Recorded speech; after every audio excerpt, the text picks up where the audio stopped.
മിശിഹായിൽ പ്രിയമുള്ള സഹോദരി സഹോദരന്മാരെ, പ്രിയമക്കൾ, ഈ പ്രഭാതത്തിൽ 2 കൊരിന്തോസ് 12 അധ്യായം 2 മുതൽ 4 വരെയുള്ള വാക്യങ്ങൾ 2 Corinthians chapter 12 verse 2 to 4. 14 വർഷം മുൻപ് 3-ാം സ്വർഗം വരെ ഉയർത്തപ്പെട്ട ഒരു മനുഷ്യനെ ക്രിസ്തുവിൽ എനിക്കറിയാം. ശരീരത്തോടു കൂടിയോ ശരീരം കൂടാതെയോ എന്നെനിക്കറിവില്ല, അത് ദൈവത്തിനെ അറിയൂ. ഈ മനുഷ്യൻ പർദീസയിലേക്ക് ഉയർത്തപ്പെട്ടു എന്നെനിക്കറിയാം. ശരീരത്തോടു കൂടിയോ ശരീരം കൂടാതെയോ എന്നെനിക്കറിവില്ല, അത് ദൈവത്തിനെ അറിയൂ. അവാച്യവും മനുഷ്യന് വിവരിച്ചുകൂടാത്തതുമായ കാര്യങ്ങൾ അവൻ കേട്ടു. പൗലോസ്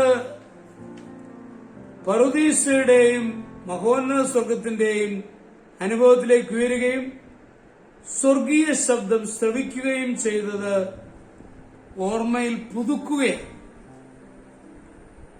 വിശുദ്ധ പൗലോസ് ഈ ലേഖനം എഴുതുമ്പോൾ കൊറിന്തോസ് സഭയിൽ പ്രശ്നങ്ങൾ വളരെ ഉണ്ടായിരുന്നു. വേദനാജനകമായ അനുഭവങ്ങൾ കൊറിന്തോസിൽ വെച്ച് പൗലോസിനുണ്ടായി. ധ്യാനവാക്യത്തിൽ ആത്മീയ സന്തോഷ അനുഭവമാണല്ലോ പറഞ്ഞിരിക്കുന്നത്. അതിനു മുൻപിലും പിമ്പിലും പ്രയാസങ്ങളുടെ അനുഭവങ്ങളെപ്പറ്റി പറഞ്ഞിരിക്കുന്നു. തിക്താനുഭവങ്ങളുടെ ഒരു ദീർഘ പട്ടിക പറഞ്ഞുകൊണ്ടിരിക്കുമ്പോഴാണ് 14 വർഷങ്ങൾക്ക് മുൻപുണ്ടായ ഉന്നത ആത്മീയ അനുഭവത്തെപ്പറ്റി ഓർമ്മ വന്നത്. നമ്മുടെ ജീവിതത്തിലും അന്ധകാര കാലങ്ങളുണ്ടാവും.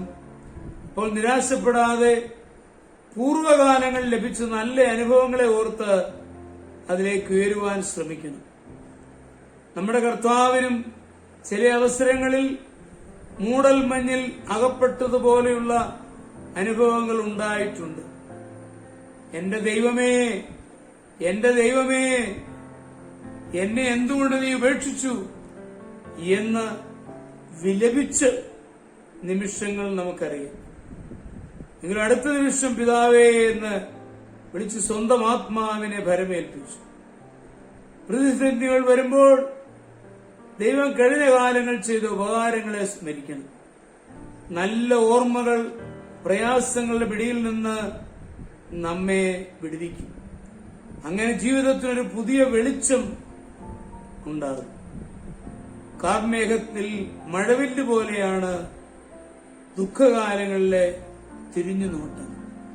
നമ്മുടെ മനസ്സുകളില് ദുഃഖങ്ങൾ കടന്നു വരുമ്പോൾ കഴിഞ്ഞ കാലങ്ങളിലെ നല്ല ദൈവപരിപാലനയെ ഓർത്ത് നമുക്ക് സന്തോഷിക്കുകയും ദൈവത്തിന് നമ്മുടെ കർത്താവ് മിശിഹായുടെ കൃപയും പിതാവായ ദൈവത്തിന്റെ സ്നേഹവും പരിശുദ്ധാത്മാവിന്റെ സഹവാസവും പരിശുദ്ധ അമ്മയുടെ മധ്യസ്ഥതയും നിങ്ങളെല്ലാവരോടും കൂടി ധാരാളമായിട്ടുണ്ടായിരുന്നു, ഇപ്പോഴും എപ്പോഴും എന്നേക്കും. ആമേൻ.